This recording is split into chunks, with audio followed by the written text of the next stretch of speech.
Welcome to Foreigner in the Philippines. This is an answer and question portion. To all Filipina married to foreigner, this is a perspective on a mother. And the views of the perspective of Filipina, the mother, my mother, about the age gap. So, nanay, unsa may mo ikasulti nanay? Because Terence, to all our viewers, to all our subscribers knows that Terence and I have a very long gap on age, right? And in fact, in fact, some of the comments says that some hurtful comments, some harsh comments says, uh, your husband is older than your mother, right? So I said, what? Why? What's the problem? It's not your husband. It's my husband, right, Nanay? Si Nanay. So Nanay, what can you say that my husband is older than you, Nanay? When I told you about Terence, when I told you because the time that I decided to marry Terence, I tell Nanay I'm gonna marry him.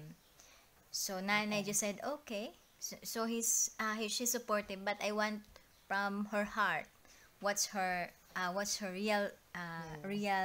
real feelings. Sa may imong gibati Nanay nga naminyo ko niya magwa dako kay edad nako. Nanay, o niya maguwang pa nimo sa Guwang pag ginakog na puktuig. Sa man Nanay. Ang saan man maumay imong higugma. Di magkukabuot. O niya. Nya. Ay, nagpasalamat lang po konti Renz. Nga iya pong gimahal si Ibid. Niya, wa ka nag-uol, wala ka. Wala man. Yes, so Nanay said that she has no other options because I am the one that choosing him. And at the same time, she's just grateful that because she saw how Darren's taking care of me and love me. And at the same time, she's just happy for us. Right, Nanay? Yeah. So, Nanay, karon Nanay, unsa may kasulti Nanay? O makoy kasultin ti Renz. So, I asked Nanay what's her objections or what's her concern about Terence, my husband. Unsa man Nanay, wala. Wala. Nothing. So, what else? Unsa may lain na? So, the next comment is, unsa may lain comment Nanay? Story ako Makoy Nanay. laing comments.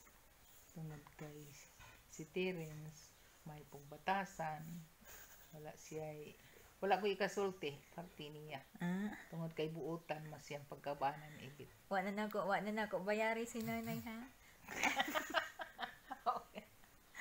Buutan ka na si Terence.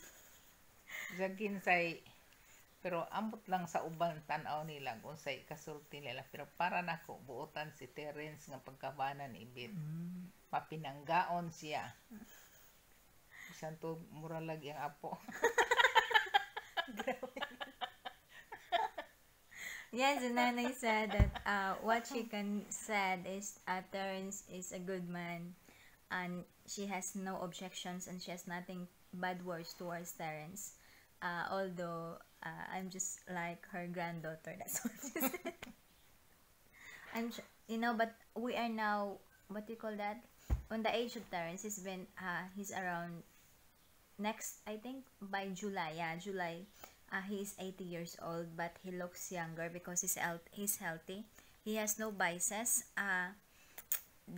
Didn't drink alcohol. Didn't smoke, and at the same time, he got a healthy lifestyle. Drink a lot of water, and at the same time, just ate vegetable. In fact, now it's been I think 2 months or 3 months that he didn't eat meat. So just vegetable alone and some fruits. And his health now is improving, when it comes to regular bowel movement, and at the same time his heartbeat is doing good, and he's peeing, because we have problem on his prostate, but now he's peeing regularly. And at the same time not every minutes now, so he could able to control it. Yeah, so that's it. So that's our advanced question and answer portions of Nanay. And I know out there, because that's the questions about age gap, that you possibly will be shy of your husband.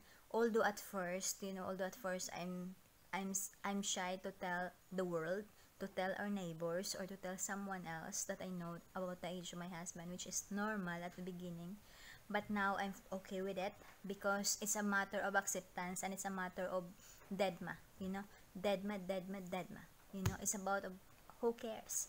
They are not the one who fed us, and they're not the one who live together with him. So that's it. Diba, Nanay?